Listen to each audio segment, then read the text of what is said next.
I'm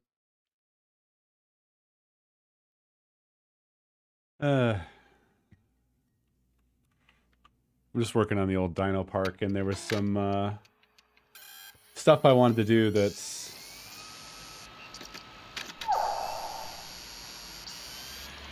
kind of requires some live testing because it responds to stuff that OBS is doing.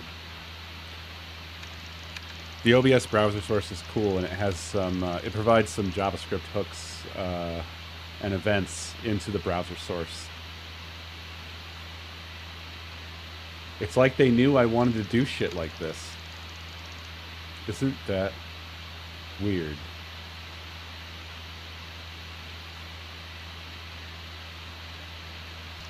I probably could have used Twitch's streaming test thing, huh? And then I wouldn't have caused alerts and bothered all of you with this.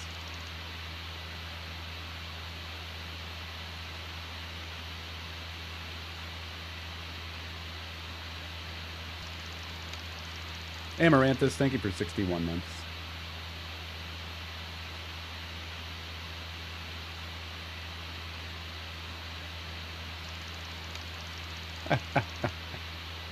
I just didn't want to annoy everybody needlessly.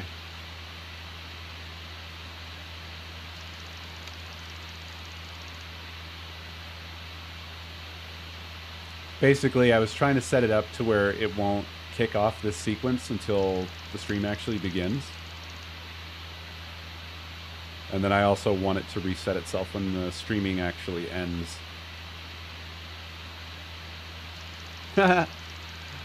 Wait, your Google talks to you about when I go live? Or I presume whenever anybody goes live?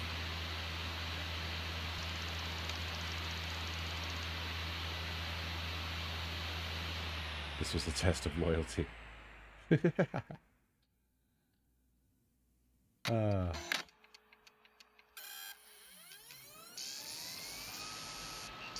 oh, nice. That's cool.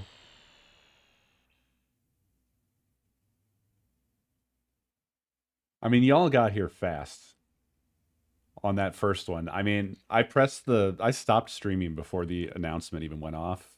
And I didn't expect to see like 15 people in chat.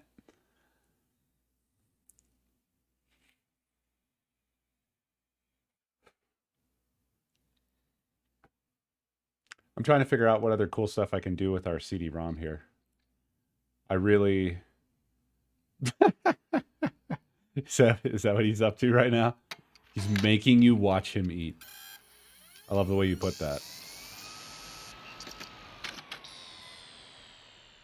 You guys are going to watch me eat. You can't leave.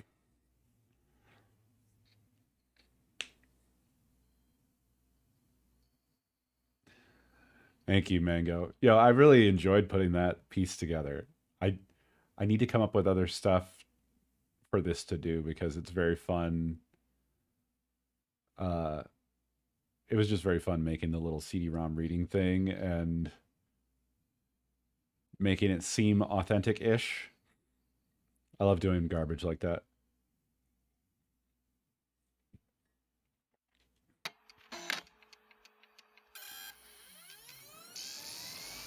I will say, while I'm making these, I'm just in a constant state of existential crisis, though.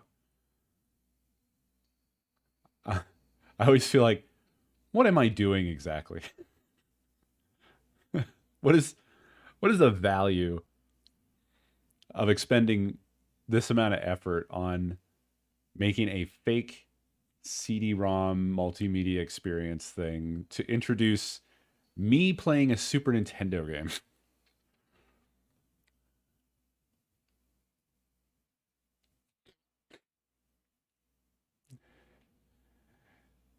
It kind of feels akin to building a factory that makes trash that goes directly onto a landfill.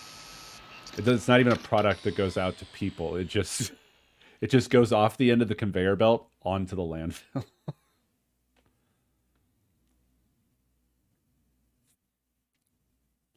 Big gun, known bad boy.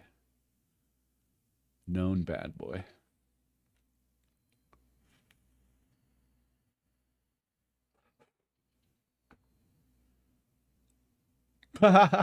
Wait, did you think this was a real CD-ROM experience? That's the ultimate compliment. No, this is another one of my little JavaScript game things. It doesn't do anything dynamic. So for all intents and purposes, it could just be a video. Um, but it is easier to make something like this way, in my opinion, than to make a video. And way more fun. Oh, you can't see shit. Okay, so it's not a compliment. Got it. Got it. Got it. Got it. Got it. Got it. Got it. You're in podcast mode. It could be, yeah. I thought about integrating my Twitch stuff and having you guys navigate somehow. It would be via a voting system again, most likely. But I also wanted to get this out in, like, you know, before the heat death of the universe.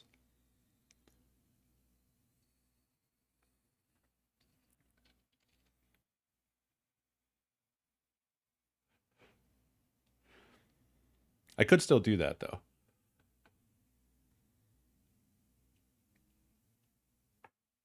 It would just be much slower to navigate because you'd have to. Basically, I'd give sub menus, and then it would just offer you like 5 things to pick from. Which one do you want to see? And then it would ask you every time. A small dino game in the corner.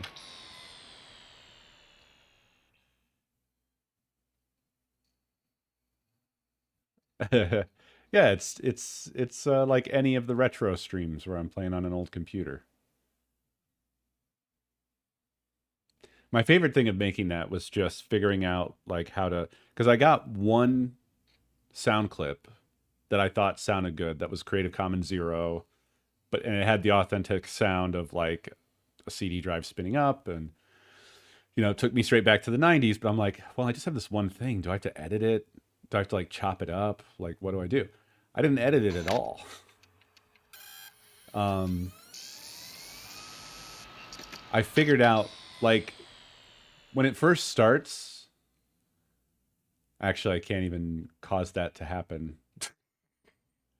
because of the way I've coded it now. It will only restart if the stream stops or starts. But anyway,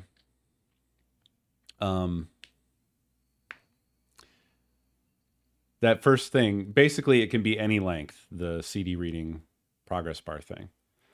And then the way it handles the sound is it lets it do its full play and just goes and goes until it passes a seek point of like 30 seconds in or something like that. So basically it catches it before it gets to the end. And it's just checking every time that it's doing the progress update, right? And it goes, okay, has it seeked beyond 30 seconds? Then let's seek back to 20 seconds or whatever. And it sounds similar enough that you don't notice the skip, but it's skipping back 10 seconds after a certain point. And it just sounds authentic. If there's any skipping that you could notice at all, it just kind of still fits within the realm of what you'd probably hear from a CD-ROM drive. So it just works. And then when it gets to the end of the however long it was supposed to run, right at the end, it starts decreasing the volume and detuning it well, so it sounds like it's spinning down, which is nice. So I can make that little progress bar thing any length I want. I can make it take many minutes, but it's the exact same code that handles the one that pops up in between slides. It's just like 2 seconds long or whatever. So that worked out magically. Very pleased with it. It's fun figuring out silly crap like that. Full stream length. Yeah, just let it go forever. I was worried that it would be too annoying and you guys would hate it, but so far no one said that it's awful or anything. I tried to keep the volume, like I wanted it to be audible but not dominant.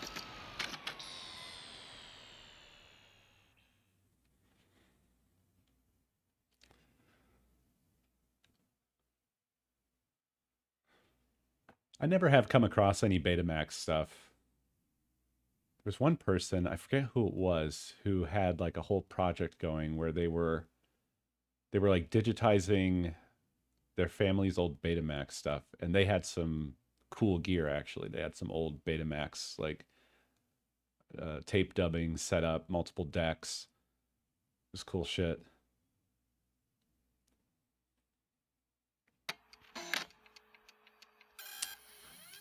Um, the only criteria for the pictures are the dimensions and uh the that it's free to use. You know, so no copyrighted stuff. Creative Commons 0, royalty free, whatever. Um, and that's it. I might apply a thing to it like I did to all the ones I used, where I make it look like it's a web palette indexed colors, like 256 colors. But that's it. 500 by 300. I do have a GitHub, but I have not. I'm using a private repository for this one,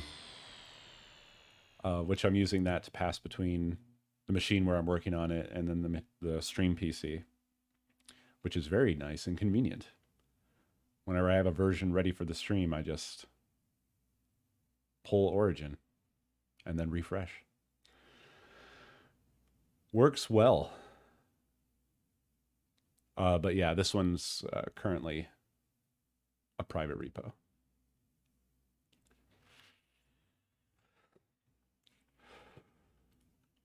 Here's the public one for the Sad Racer. I got you, pubs. I got you.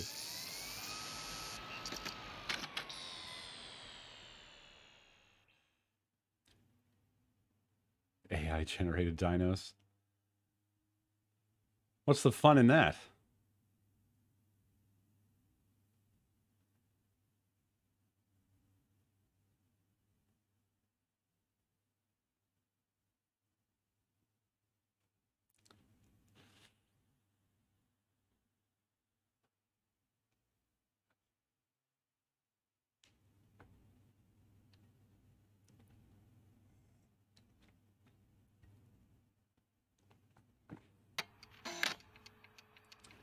I think, I don't know if it's a secret.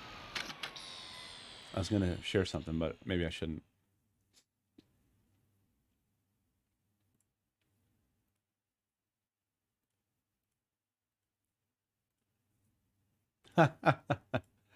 Thank you, Mango. It's fun. I want to figure out what other crap I should add to it to make it more fun.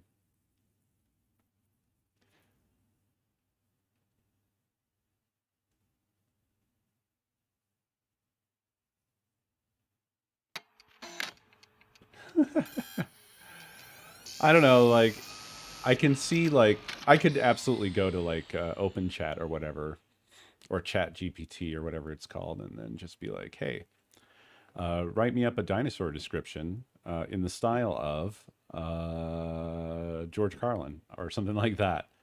But, like, I think it's more fun to just make this stuff myself, basically, is where I'm at. I'm not a fan of using AI for everything. I like writing up these stupid descriptions.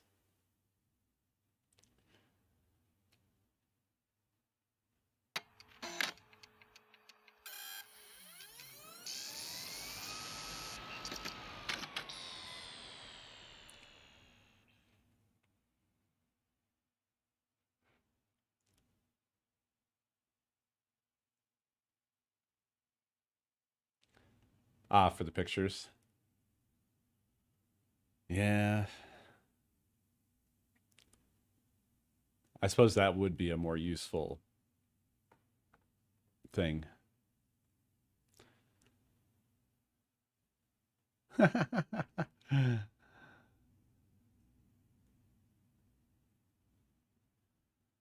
Dinosaur Smasher Pass.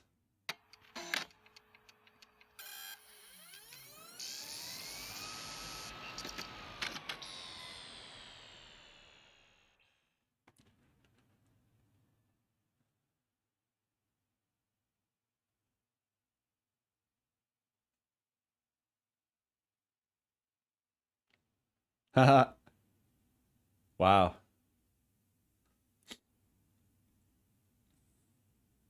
I like the idea that they've never ever in their lives thought of or heard of AI, meaning artificial intelligence. So for all the entire time that it's ever been talked about in history, they've always assumed it meant artificial insemination. Like the movie AI, starring Jude Law, and that one kid. Wait a minute. Wasn't that one kid Time Face? Was that Time Face? What's his name? I've forgotten his name. Anyway, let's be glad that movie wasn't about artificial insemination. But I'll bet they didn't go see the movie.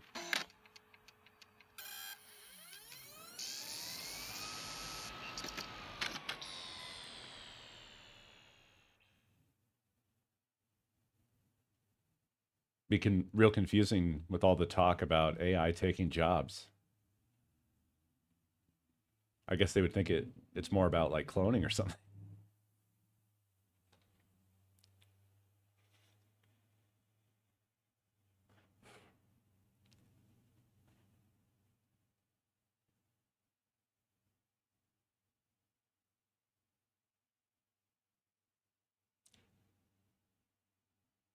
Well, now I don't know what to do. I didn't intend to stream really.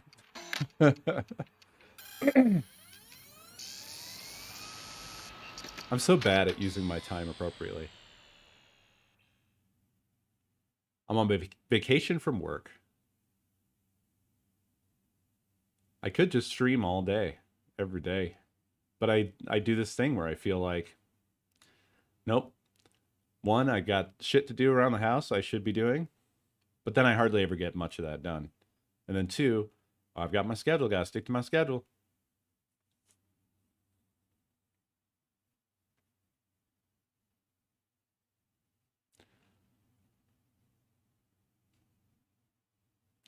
I was just gonna test this thing. I was trying to fix something that last night when I unveiled this. Inevitably, whenever I unveil one of these things, there's always a fuck up, right? And when I started the stream, some of you were here when it started, and then I hit it, did a quick fix, and then brought it back. And that was because the stuff that I wrote to respond to what OBS was doing was untested and, of course, did not work. And so I had to fix that really quick on the fly. So I was just fixing that for real now, back to the way I wanted it to work. And I was just testing that. That was it. I was going to do that and then get back to trying to get stuff done around the house, I guess, until stream time. Because as I said, I'm really bad at time management. Basically, the whole COVID thing fucked up my whole flow. Like, I don't know. We had plans, we had to cancel our plans, and now I've just been like screwed up. Have a good one, Mango.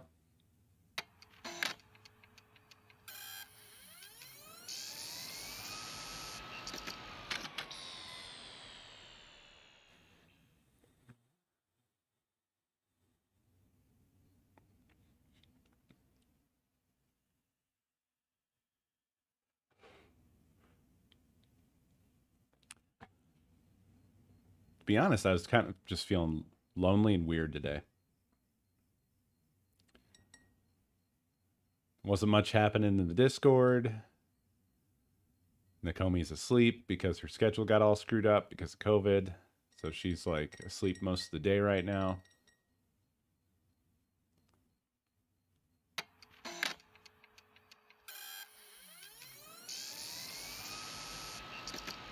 I don't know.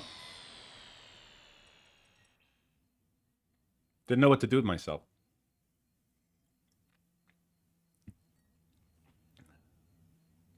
Ugh, that sucks, food.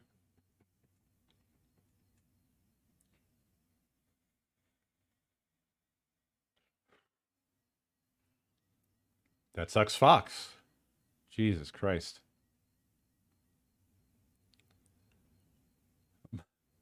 My family was still trying to convince us to come over. I'm like, you want us to just deliver COVID to you? Like, do you not? What are you talking about? Do you not care? This is so weird.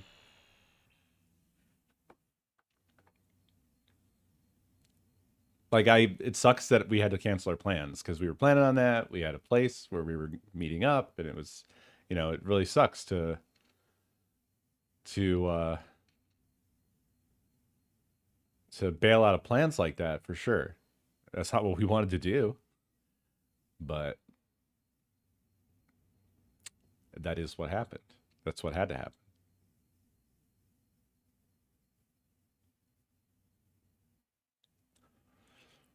Yeah, same story here, food. Pretty much. I honestly, I have to say I'm feeling better today than I have in quite some time, even though I still can't smell or taste anything, which is the bane of my existence right now.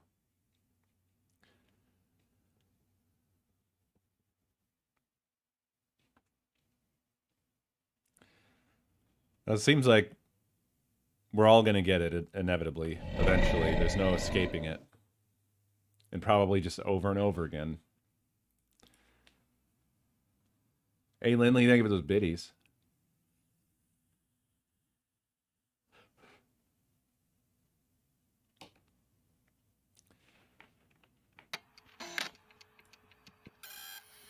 I should order that copy. I should get a copy of the Jurassic Park game for Sega CD. I just keep thinking about it.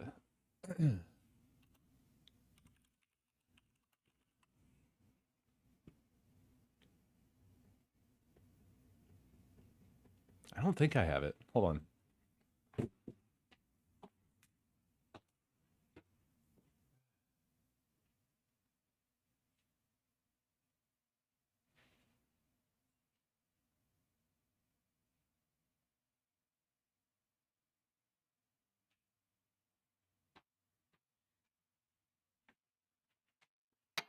Yeah, I don't have it. I would have known if I did.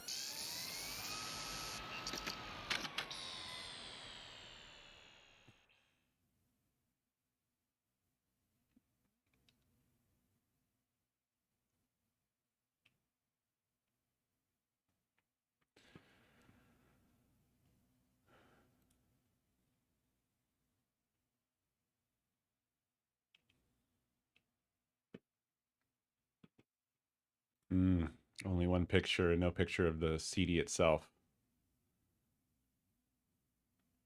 It's never a good sign.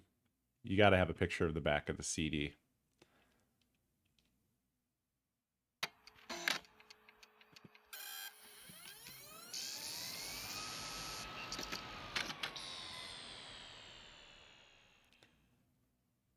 Tested and works.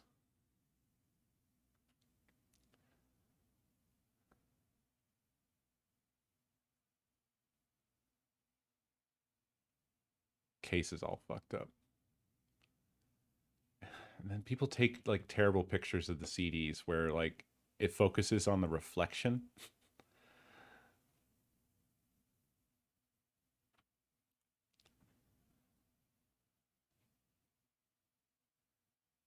Well, case isn't busted up on this one. Ooh, the disc looks like shit. Woof.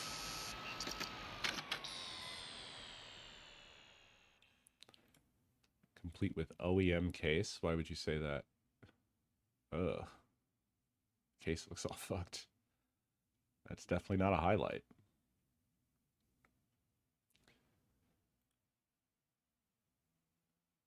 The disc looks immaculate. I gotta find the. Why is it only? It's only $14. What?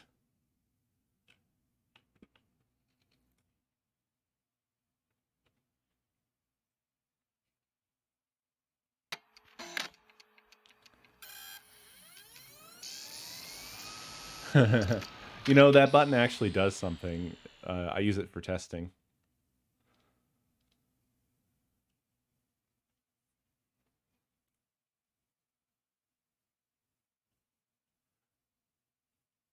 $17 shipping? Get out of here, fam. What are you talking about? Isn't that a bit much?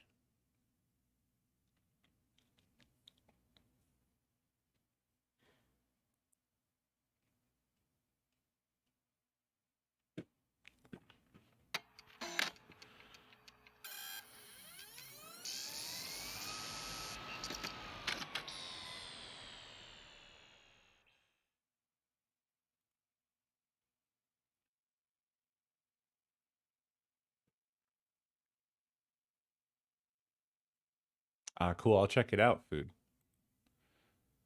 Thanks for the heads up. That disc does not look good. I just want to see. Okay, can I find the cross section between like case that isn't destroyed, everything included, and a working disc? Can I do it? Every time I find one that looks good, they don't show a picture of the goddamn disc. And they don't talk about the disc either. It just says like new.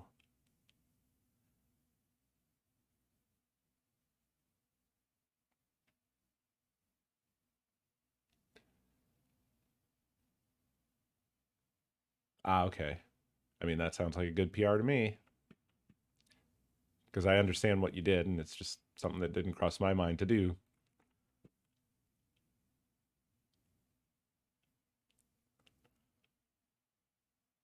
How are they getting like worse as I scroll down?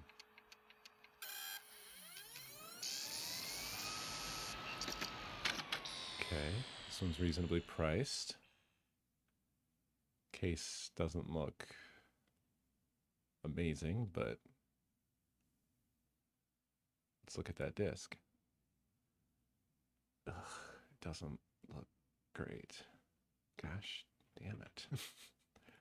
I don't do whatever people do to discs. I don't I don't know how people manage to do it.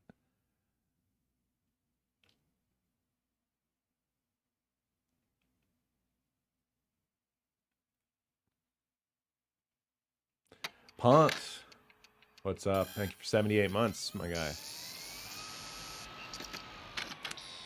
Another nice looking one, but no picture of the disc. Why are people like this? Maybe one day we'll figure out how to, you know, we'll all unify on how things are supposed to be sold on eBay, right? We'll figure it out somehow.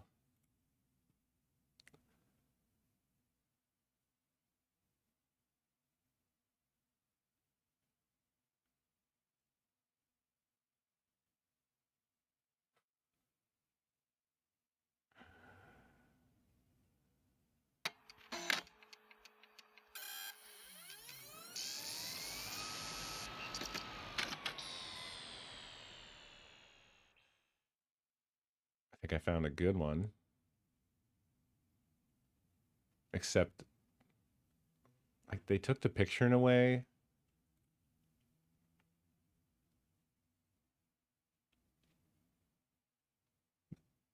that makes the colors look weird.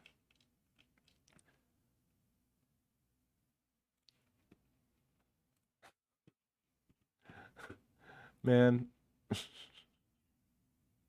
I hate that this is so much harder than it ought to be. Okay, and then this person took the picture that has the CD in it from so far away.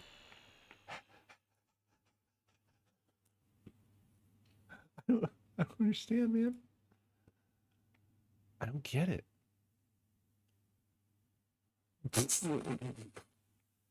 There's always one of these.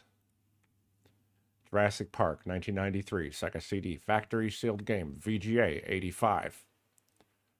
US $899.99. Fucking asshole. Uh God, I hate people.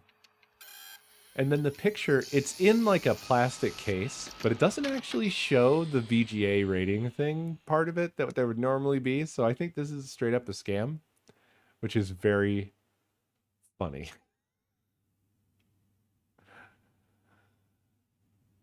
Uh and they have like a fake authenticity guarantee thing. It has like a picture of like an old like a very old $100 bill for some reason. Like that's somehow a guarantee or part of the guarantee. Oh my god, dude. Oh my fucking god.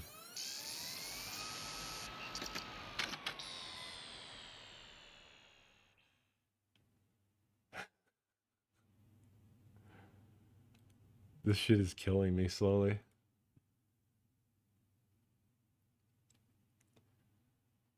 WADA is a known scam. Like,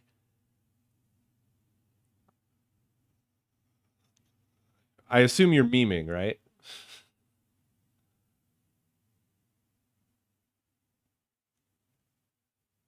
God.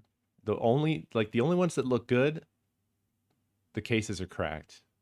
The ones where the cases look good, they don't show the rest of the stuff enough to where you can tell if the rest of the thing is any good, like if the disc is scratched or, nothing.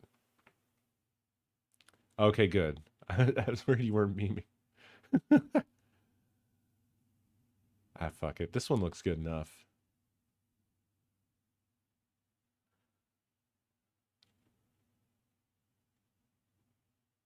Oh shit.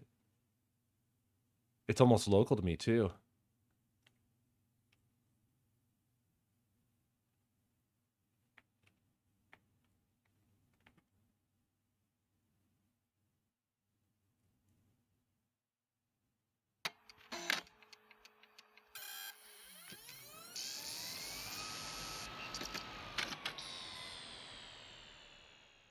I think this is the one, folks.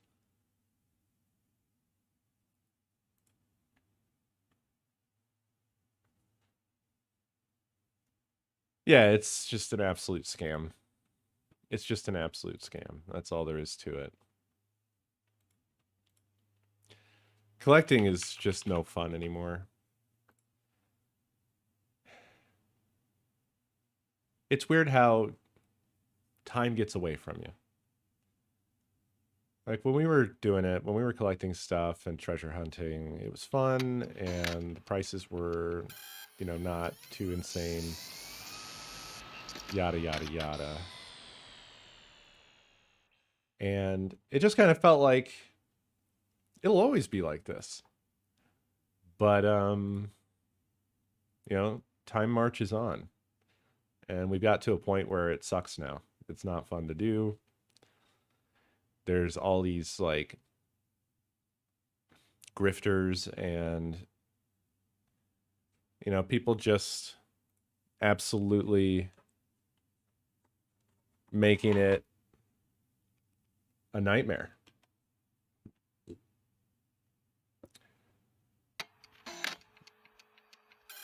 It's not fun anymore at all.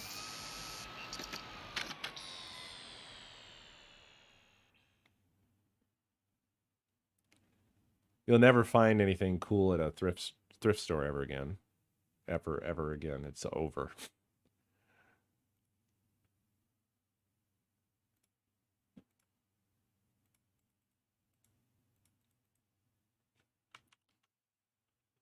Which is so sad.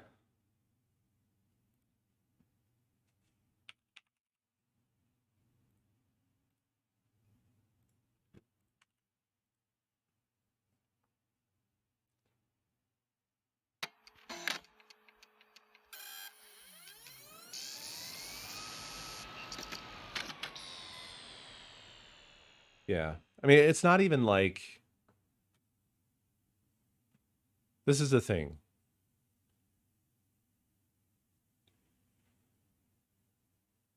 if it were just like actual supply and demand, that would be, it's not like perfect, but it sort of makes sense, and it was kind of fine.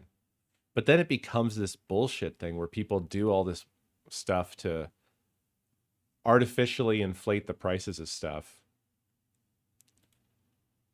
and scam the shit out of everybody and just ruin the whole thing, you know? It just inevitably happens.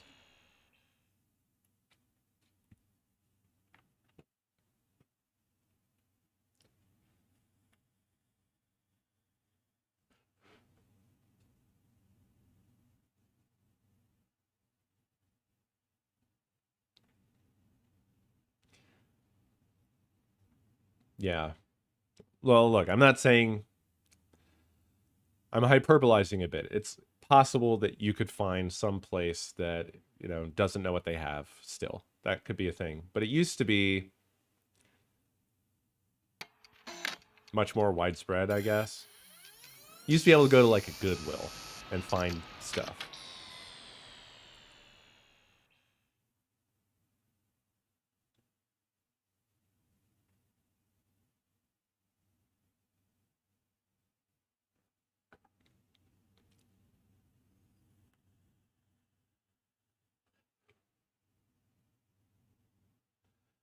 It just really sucks for those of us that truly appreciate these things.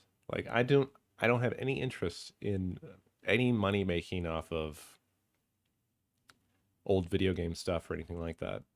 I just really genuinely enjoyed the things, and you know,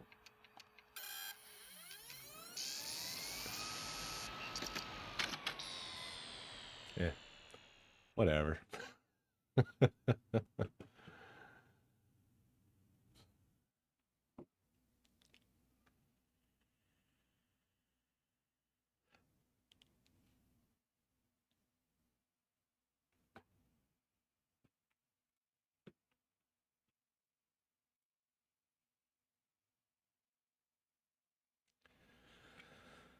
Yeah.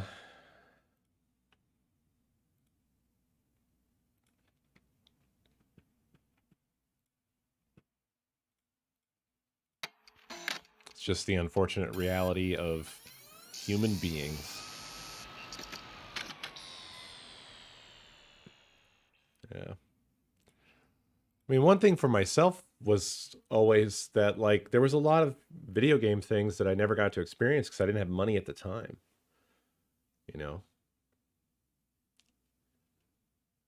It was always off and on whether I could jump on whatever the current video game bandwagon was. Valkyrie Profile was one of those games that I never did end up getting because I just didn't have cash.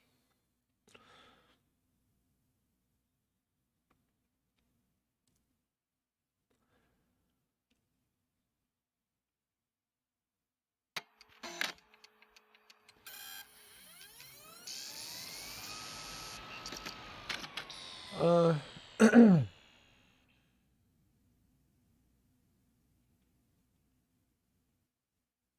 it goes too far to say that it's innate to people, but there are people who are just, for whatever reason, shit and ruin stuff for everybody else. That is a phenomenon, I think, that transcends capitalism. Like, look at Andrew Tate.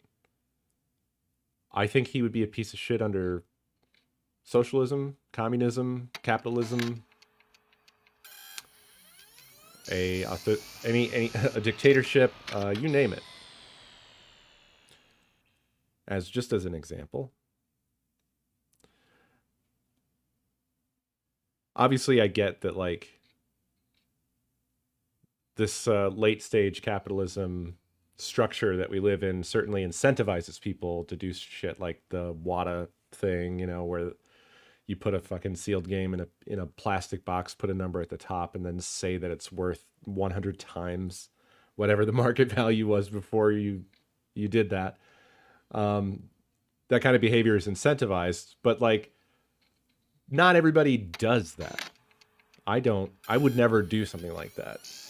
despite the incentives being there to do something like that, right? So I don't think the system is necessarily the only reason that people do such things. It provides incentives, and then some people have no fucking ethics or morals or something or whatever. They just don't care about other people. They only care about themselves.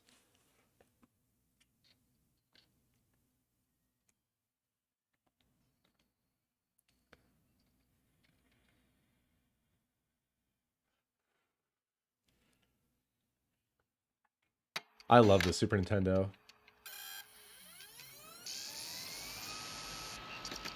My library for it is unfortunately rather sparse. No, you're fine, Pubs. I felt like I felt like I had to answer what I meant after you said that. That's all. Not a big deal. I can't put my finger on what it is about this stuff that really captures my fascination, you know? It's weird. Always there's this thing of like it's so expensive and painful to have such a hobby, right? So what's the point? Like everything has been dumped and emulated essentially. Like there's no need. There's no need to have the physical thing. But there is something about it that's just so fascinating to me. You know, like finding and holding a rare title and being able to pop it in the system and experience it the way that it was. Each one is like a little time capsule. Yeah, touching and experiencing history is a good succinct way to say it. It's not necessary to experience the game itself, but it is somehow part of the experience for me. I wish I had cheap interests. Yeah, I'm very similar in that respect.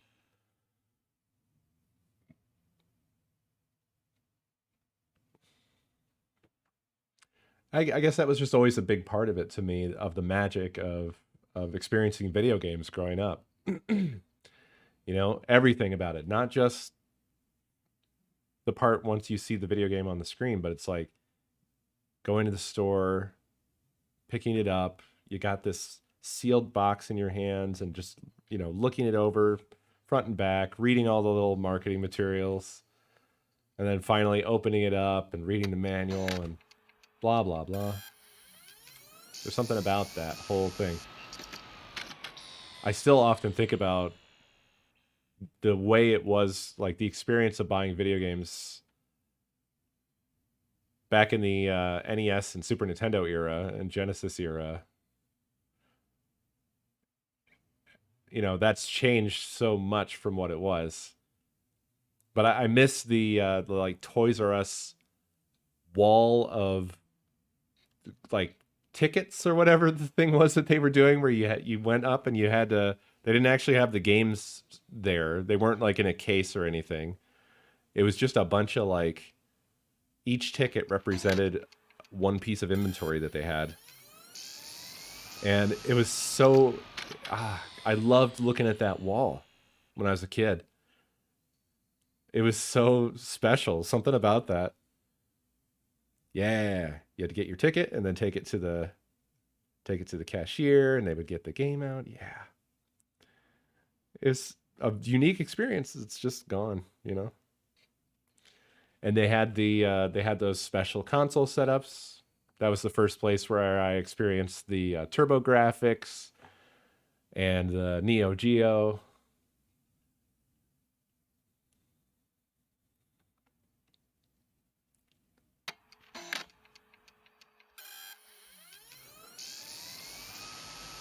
I think Meyer did a similar setup.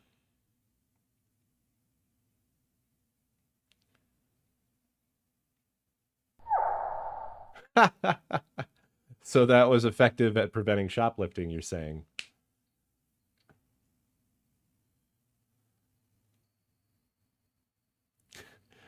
Jeff, thank you for 92 months. Appreciate it, dude. Well, I loved it. And I was a straight-laced kid, so I didn't have that issue. Now, GameStop is different. GameStop sucks shit because the thing that pisses me off about what GameStop does is that they open up new games and they take the discs out of them and then they still sell the fucking thing to you as new. It's like, no. You guys opened it up. I don't know that it's new. You also sell used games. For all I fucking know, this is a used copy. So what the fuck are you doing? It's the weirdest shit. Fuck GameStop.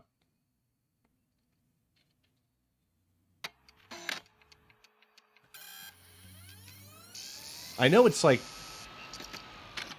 I guess it's kind of silly. Because the only difference is that I'm the one opening up the plastic versus not. But I don't know. Something about it really irritates me.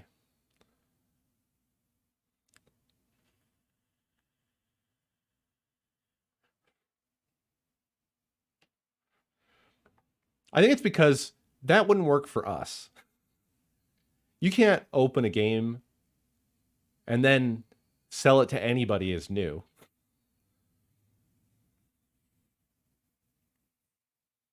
Is that really why? That seems weird. And that doesn't seem like a good reason for them. Like, would they really make it their entire company policy to provide that as like a benefit for employees or something? It really seems odd. But also, this is my first time of ever hearing of this, so.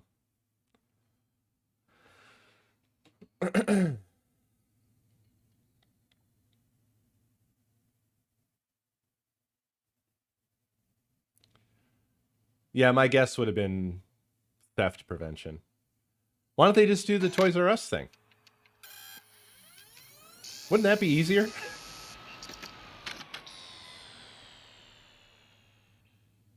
Than doing that? It's so weird. Just put out cards.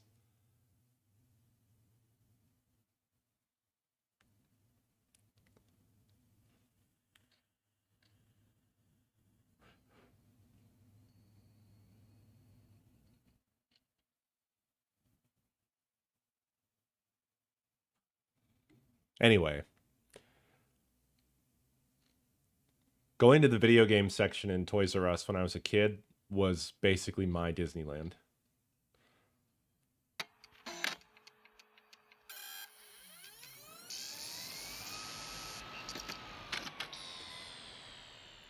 Yeah. I just didn't have money to keep up with video games for the longest time. I still remember when I fucking traded in... I traded in my entire PS2 collection, including the PS2, my original PS2, to get a PSP. Which sounds like a terrible trade. But the PSP, look, when that came out, it was pretty fucking wild. I would say it felt akin to...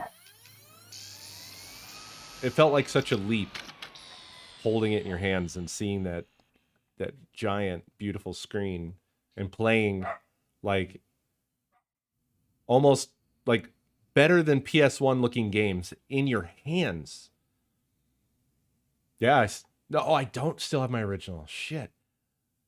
Because my original PSP, so this was the real fuck of it. I traded all that shit in to get a PSP. I don't remember how long I had it,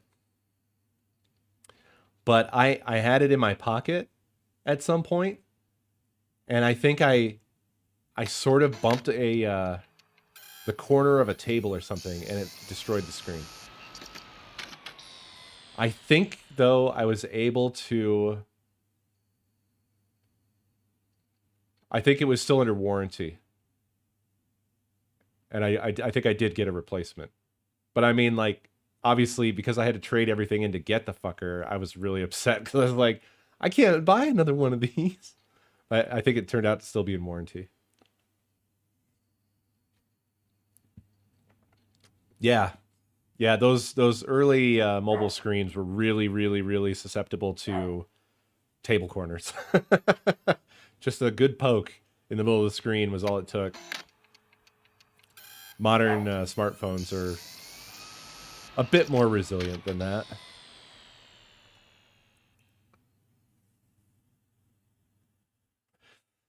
But yeah, I still have an original. I think I have a couple original PSPs.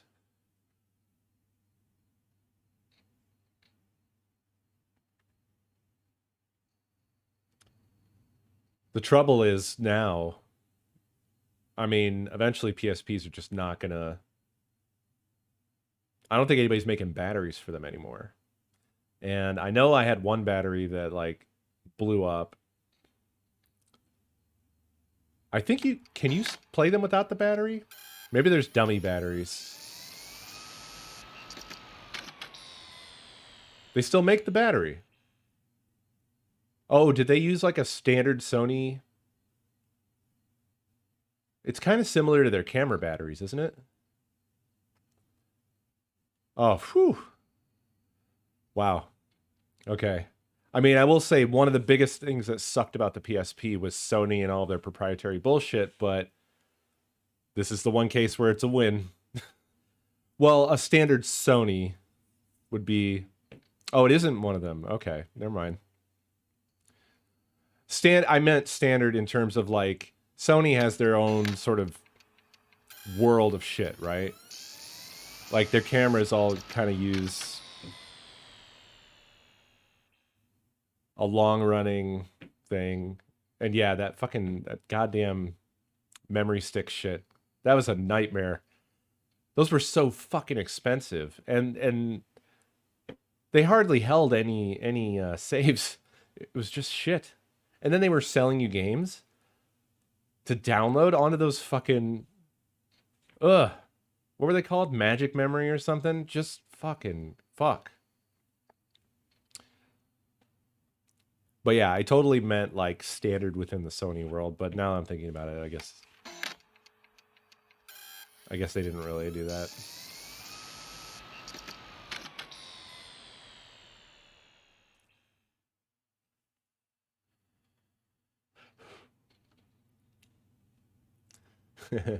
One of the funniest things with the PSP and the homebrew world is I don't remember what the details were, but there was the fucking war that was going on between like homebrewers and Sony kept patching the PSP and they kept finding ways to fucking break it. And one of them was to do with the battery somehow. There was a specific battery that if you had that, you could crack the PSP. I can't remember what the reason was though. It's like, but how does a battery cause that? Of all the fucking things. But somehow the battery was a vector. You could do it with any battery. I thought it was a particular, or was it a particular version? I thought it was a specific battery model. The battery had onboard memory / storage? Why?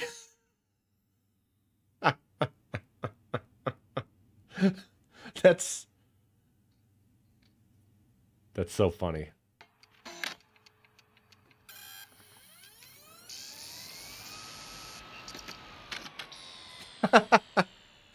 That sounds about right, Foods.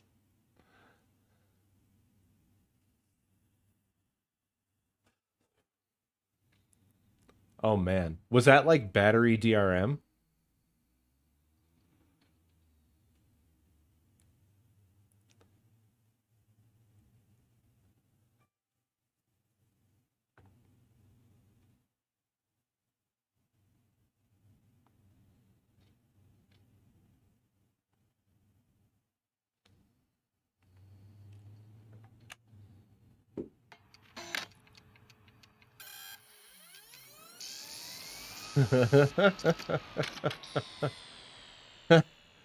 uh, well, look,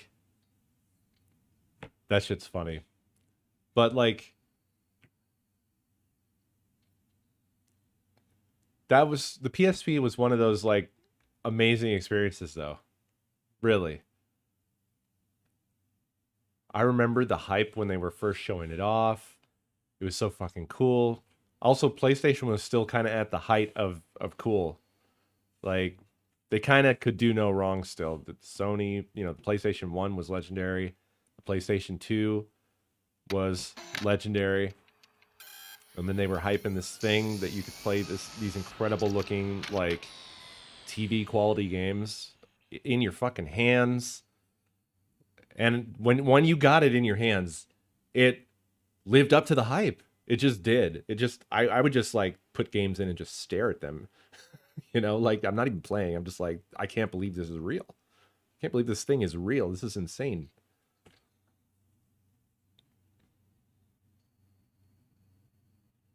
I I never got into the movies. I didn't care about the movies at all. I only cared about the games. I don't think I had bought a single PSP movie.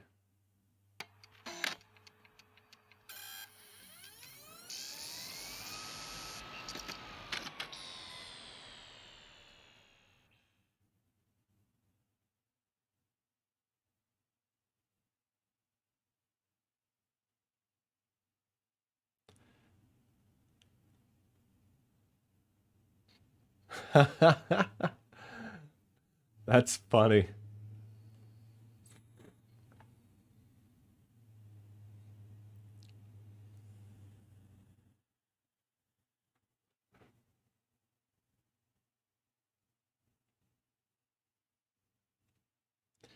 Yeah, yeah.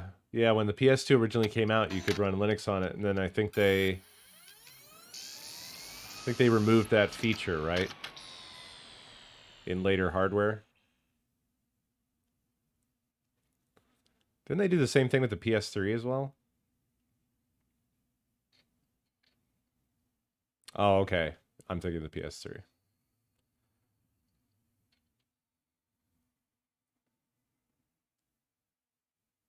Or Dell is thinking of the PS3. I don't know what's happening. I do remember, yeah, the supercomputer thing was definitely PS3.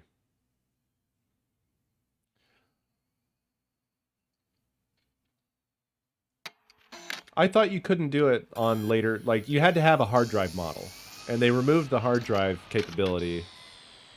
Uh, like you had to have the expansion, and the PS2 Slim wouldn't be able to do it, right?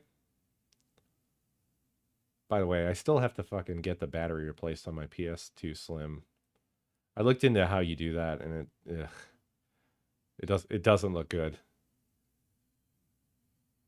It's one of those ones where the like it's not like a replaceable. It's like it's the battery is got two wires soldered on either side. Yeah, the CMOS. I have so many little console things that are on the back burner that need doing. Speaking of, I haven't looked into whether I don't know if the 3DO RGB mod is ever going to be available ever again because of the chip shortage. Basically, someone came up with the ultimate RGB mod for the 3DO. Whatever his name is, Citrus, something, whatever. Like, you had to have a specific version of the 3DO and blah, blah, blah. And it's like, I guess it was hard to figure out or whatever. And then it was figured out. And then the chip shortage happened. So there was like a tiny window of time where you could have got that fucking mod.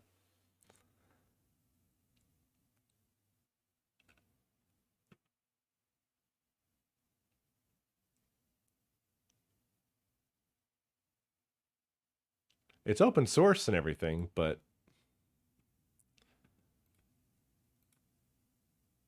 yeah, it's sold out and it still says, due to the ongoing Worldwide component shortage. We currently have no ETA on restocking this unit. Once the CPLD is available again, we will get another batch made. Sorry for any disappointment. This is just never going to happen. It's never going to happen again. It's over.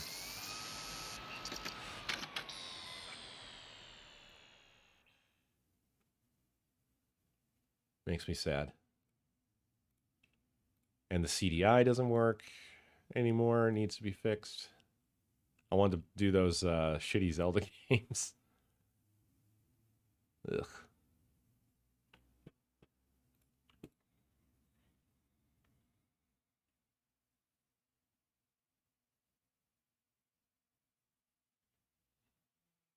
Yeah.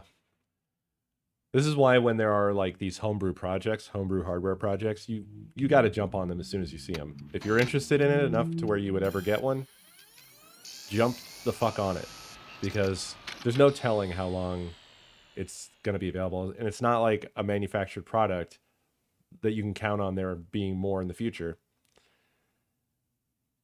They're kind of like one-shot deals now.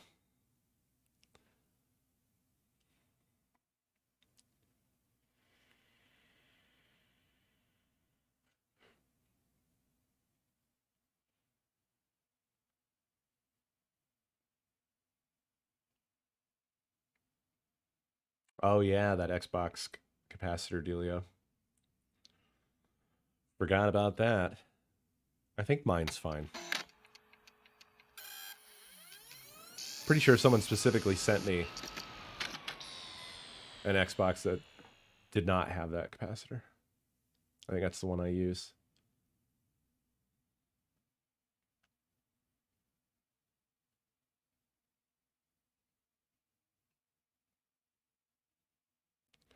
The capacitor itself is directly linked to the system clock, so you don't lose functionality without it. Huh?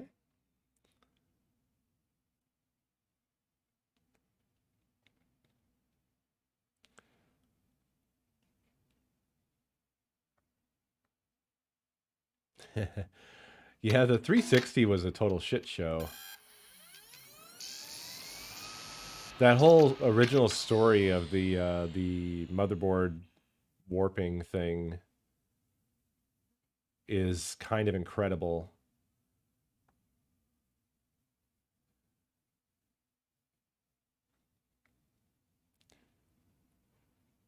They just something like they didn't want to believe that it was a thing. And they had to spend a fuck ton of money sending out new Xbox 360s to everybody.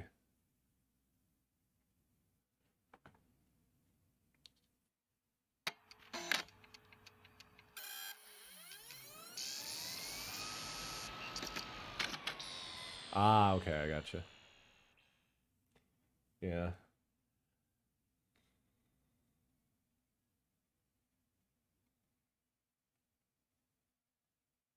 My Dreamcast as well. I need God. The clock doesn't work. It's annoying on the Dreamcast, right? Because every time you start the Dreamcast, if the battery's dead, you have to fucking go through. It makes you do the thing where you put in the date and the time.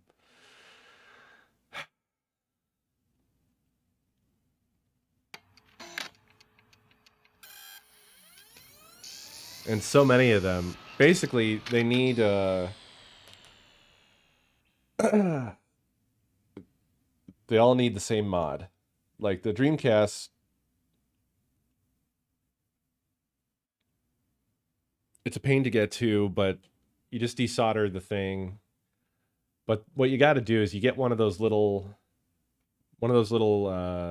replaceable battery carriages, so that you can basically, if the battery dies, you can easily replace it.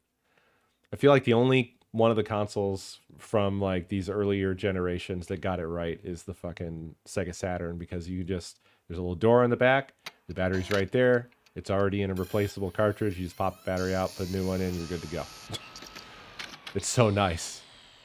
The rest of them make me want to fucking cry, because you got to get in there, you got to desolder the fucker, and it's essentially a mod.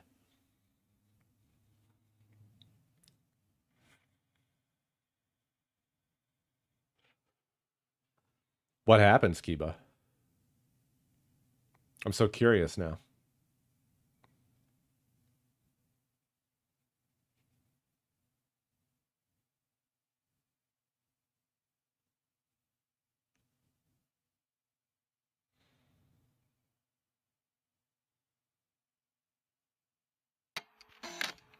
Ah, and presumably that's critical to the game functioning.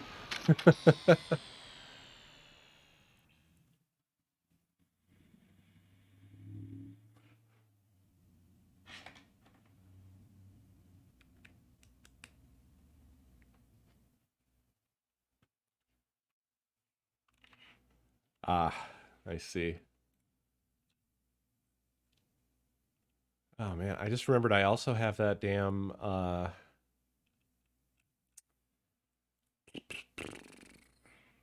got the Atari 2600 RGB kit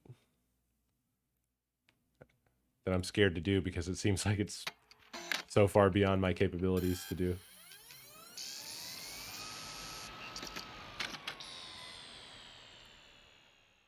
The Pocket Station? Oh, the little memory card. That was kind of like a VMU.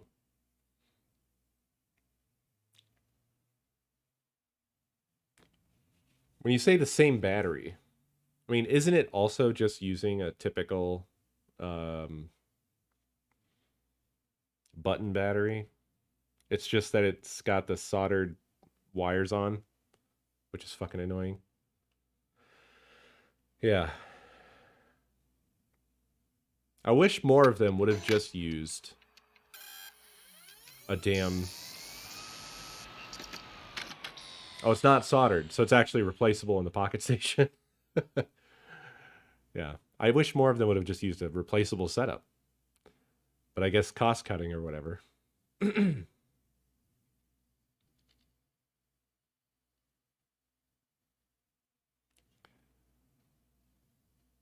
To be fair, I imagine their view was, are people going to be playing these in 15 years? Nah.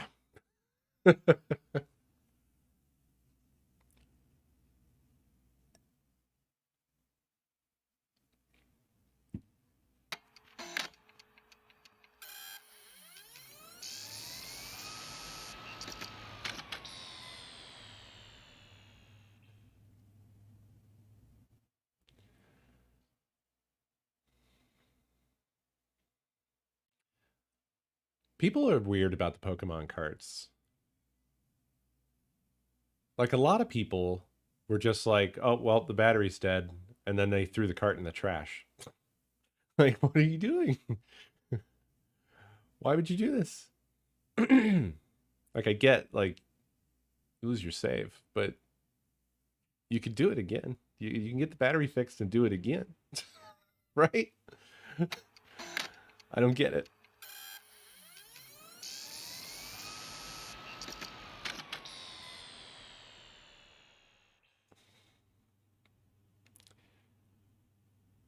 Yeah, sure, Kiba. That is one of those things I do not have in the collection.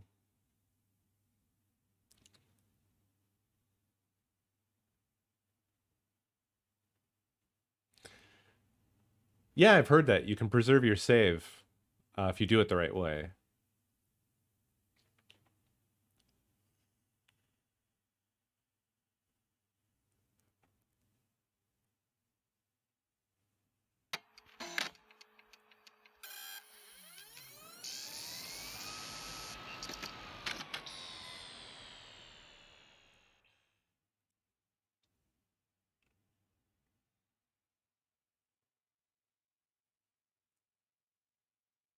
I do have a Game Shark. I've never heard of this.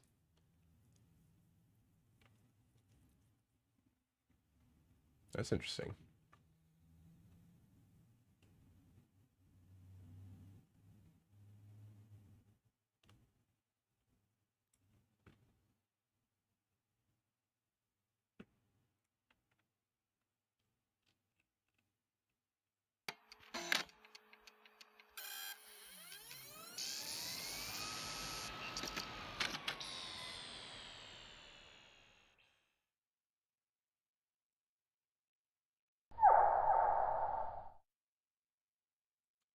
Anonymous, thank you for that gift sub.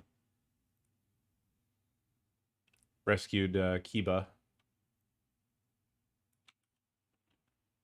from Adland.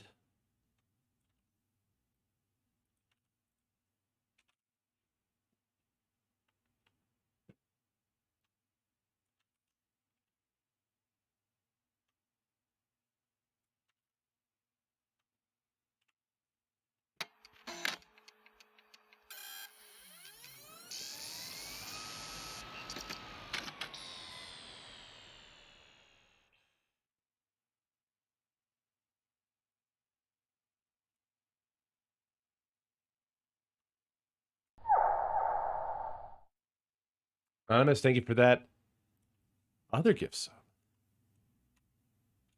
I appreciate you.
Oh, that's cool.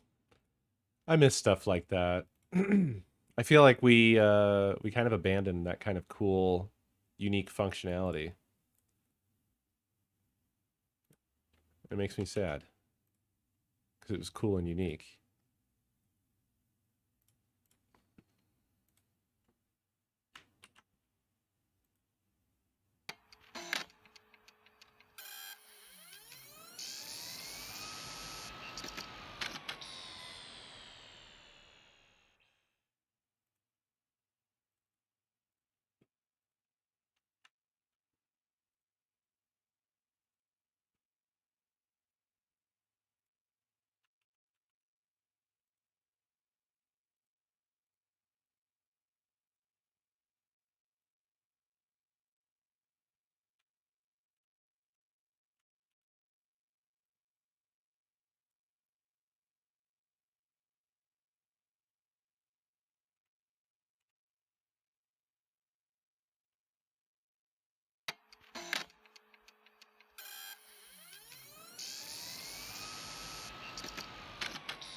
Yeah, the VMU is very much a similar setup, right? You could it would download things from the games, and you could do stuff. For example, with Sonic Adventure, there was the whole Chow game, and you could actually pull a Chow down into the VMU, a specific one, and play with it like a Tamagotchi, and it mattered because then you would then later re-upload that Chow back into Sonic Adventure, so you could transfer them to the VMU and back again into your little Chow nursery in Sonic Adventure, and the stats and everything were kept track of, and that's just cool shit that we don't. Does anything like that exist? Like, you would think the logical similar setup today would be like a phone app, right? Where you have like a companion app for the game, and you can transfer stuff from the game to your app, do fun stuff on the app, and then transfer it back to your game later. Why not? That would be cool, wouldn't it? Does anybody do that? People did not care. That sucks.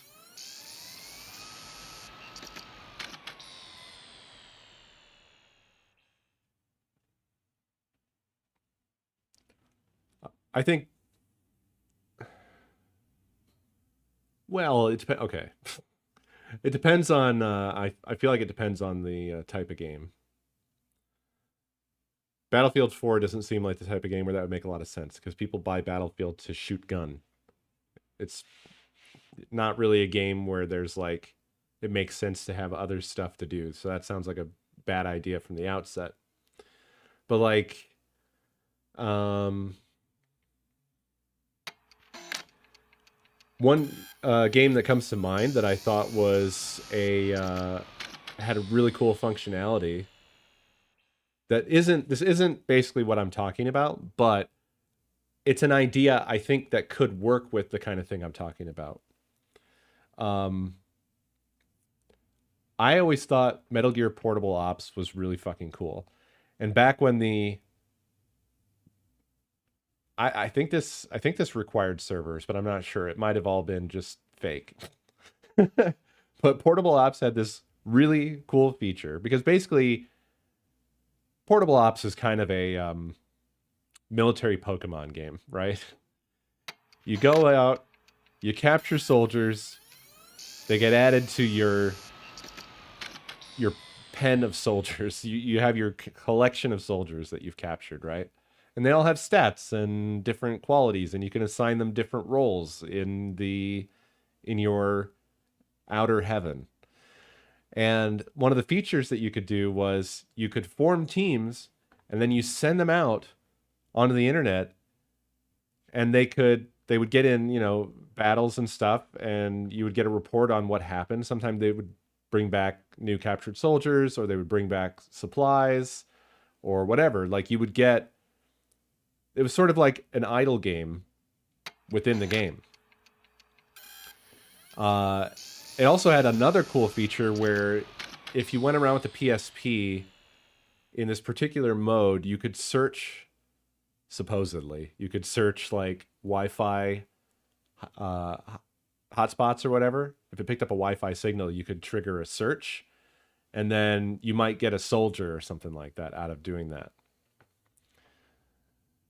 And that feels like something that could be expanded into a companion app sort of idea, right? Where you have your main game, and your main game is where stuff really happens, but then you could have these side, like, mini game, idle game things where, like, you could transfer some of your soldiers from the main game, some soldiers that you captured. You've customized, you've named them whatever, you've chosen like what their roles are, and they all have their own stats. You download them to the companion app, and then you've got your little teams, and you could send them out to do automated, little side quests and missions and things, and it's sort of like a side management game thing. But then it can affect the real game, where then you can re-upload stuff that you got from those efforts back into the main game. I don't know. I thought that shit was cool back in the day.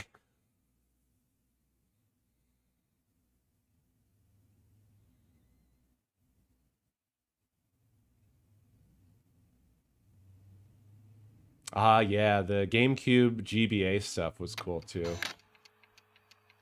I never really got to experience that fully.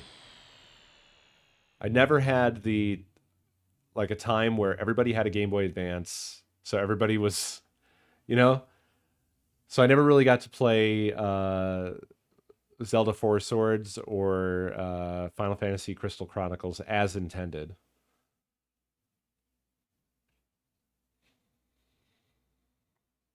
I'm not sure I even have. I think I have Crystal Chronicles, but I don't think we actually have Zelda Four Swords for some reason. I know I had it back when I originally got the GameCube, but I don't know what happened to it.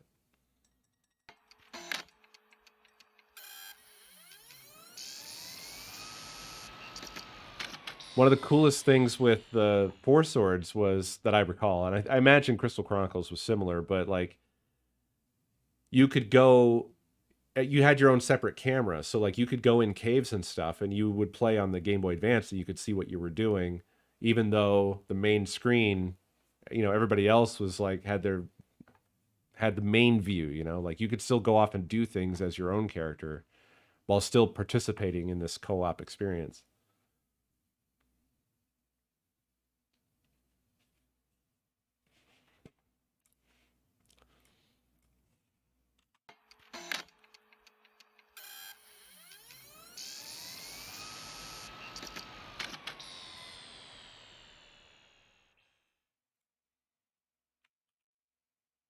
Crystal Chronicles didn't do that. Ah, okay.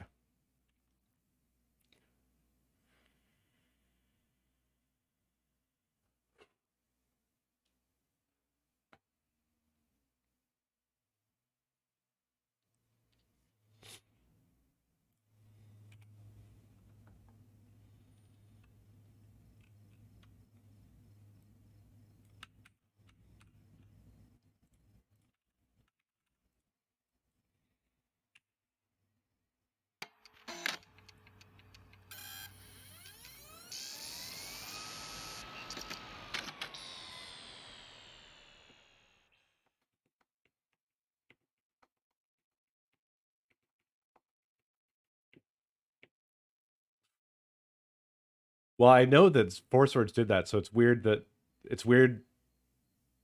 say that the GameCube was incapable of handling that. Although I think Four Swords was a 2D game and Crystal Chronicles was a 3D game, right? So that's maybe why.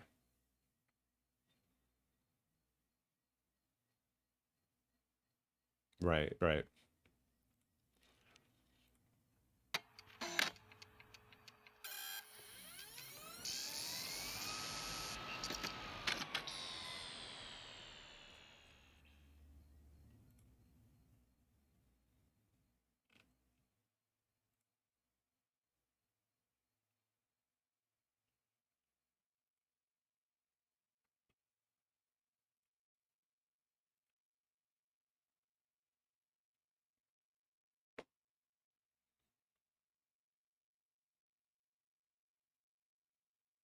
I don't remember when they came out.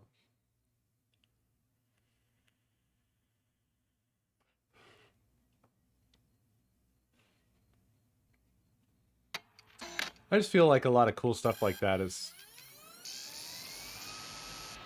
gone from gaming altogether.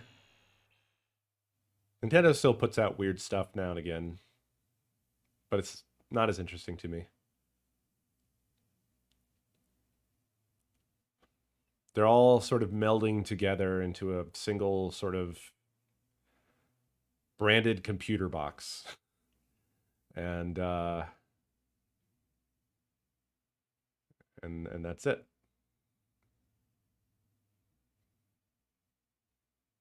Yeah. You're a sub now, Kiba. You don't even need a permit. You can just link something.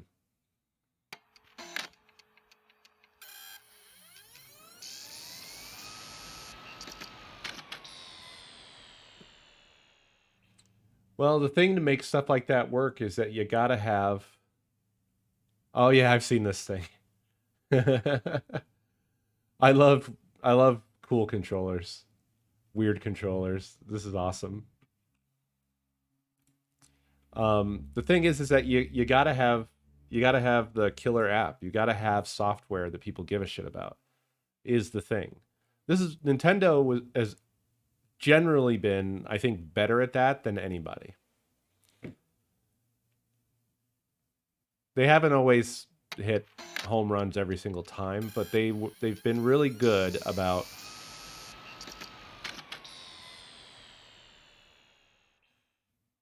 giving you a reason to care about some weird hardware thing. Huh. Their biggest fuck up was probably the Virtual Boy. But Nintendo's done a lot of weird hardware that was very successful. The Wii is the weirdest thing they ever did, and everything they did with the Wii was weird, and it was a massive hit. Those fucking the Wii board, the Wii Fit board, that thing was wildly popular. Those were a plague in thrift stores. So many of those.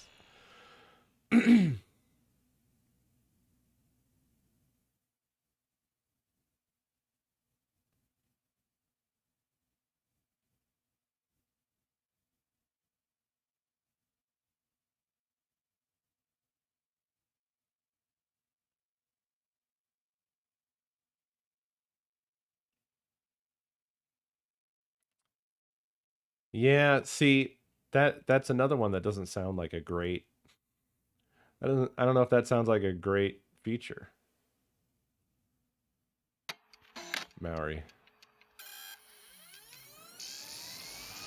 I mean, right on its face, it sounds kind of boring. But secondly, like you can access the map in the game, right?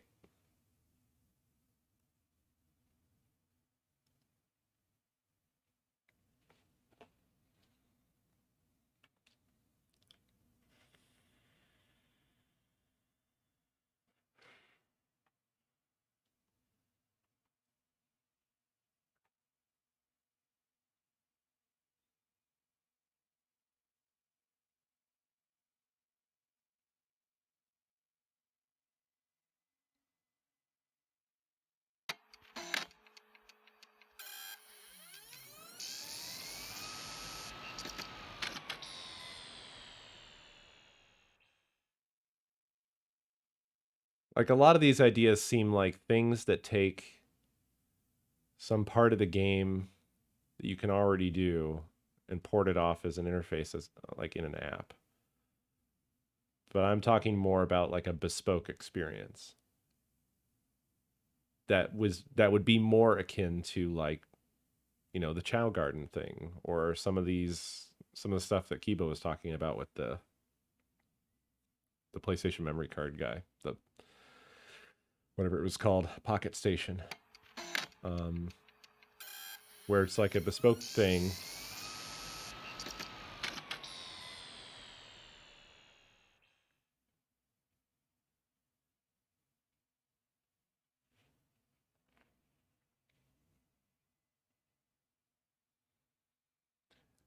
That's what makes stuff like that work.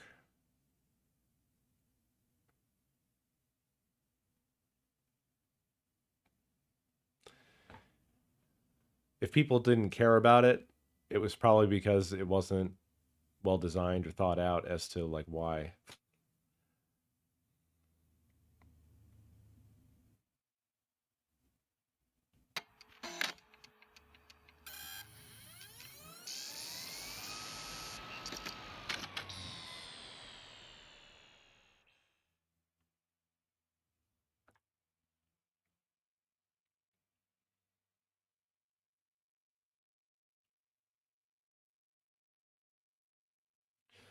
That sounds cool to me, Kiba. And that fits with what like Monster Rancher's legacy is, right? Because the fascinating thing about the original Monster Rancher was how you could fucking slap any like CD in there and then generate a monster. Like that's cool. That's a cool weird thing. So that sounds fitting.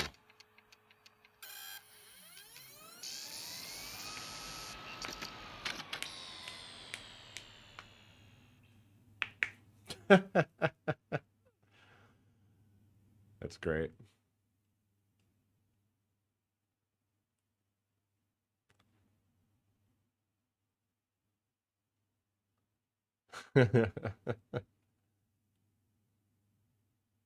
Oh wow.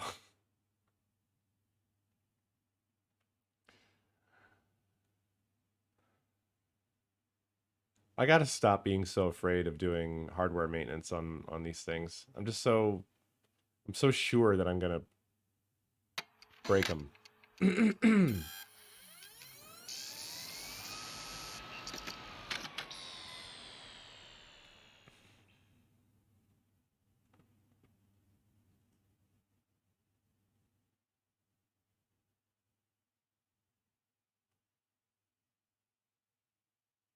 Break it more, yeah. Ah, you took it to a repair shop? Fair.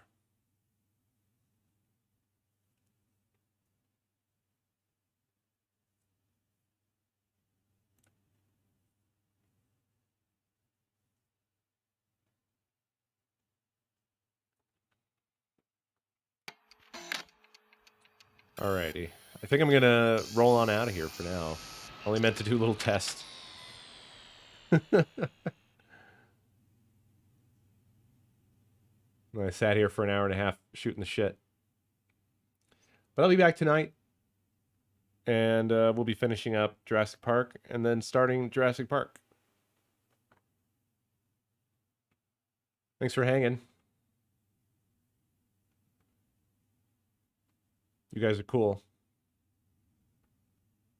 I'll see you a little later on.